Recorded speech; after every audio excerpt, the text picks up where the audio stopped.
গল্পটা এরকম, মানে গল্প না, কাহিনীটা এরকম যে হযরত মখদুম শাহদৌল্লাহ তিনি ছিলেন হচ্ছেন ইয়েমেনের একজন শাহজাদা। তো উনি যখন ইসলাম প্রচারের জন্য এদেশে আসেন তখন এই শাহজাদপুর অঞ্চলের যে সম্রাট বা বাদশাহ, তিনি শুধু শাহজাদপুর অঞ্চল না, ওটা ছিল হচ্ছে সমগ্র আপনার সুবে বাংলা বলা হয় ওটাকে, আসাম এবং বাংলা, অর্থাৎ এই অঞ্চল এবং আসাম সহ যে অঞ্চলটা সেখানে বলা হয় সুবে বাংলা, তো আসাম সহ যে এরিয়াটা। তো ওই বিক্রম কেশরীর যে সালতানাত মানে সাম্রাজ্য, তখন এখান তিনি ছিলেন হিন্দু রাজা। তো তখন যখন ওই শাহ মখদুম এই দেশে ইসলাম প্রচারের জন্য আসেন তখন তার এটা মানে সহ্য হয় না।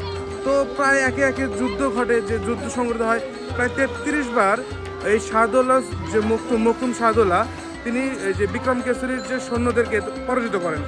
বাট একসময় কি হয়, এই বিক্রম কেশরীর একটা কি বলে অনুচর হচ্ছে যে মখদুম শাহদৌল্লাহর যে গ্রুপ তার মধ্যে প্রেরণ করেন, এবং একদিন আসর নামাজ পড়া অবস্থায় এই মানে হযরত শাহদৌল্লাহ মখদুম যখন আসর নামাজ পড়তেছিলেন সেই মুহূর্তে তাকে গলা কেটে হত্যা করা হয় এবং তার মস্তক মাথা দ্বিখণ্ডিত করা হয়।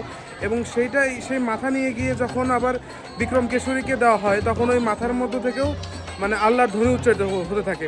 তো এই অলৌকিক ঘটনা দেখার পরে ওই যে সম্রাট বিক্রম কেশরী ছিলেন তিনিও আল্লাহর ধর্ম ইসলামকে গ্রহণ করেন এবং ইসলাম ধর্মে দীক্ষিত হন।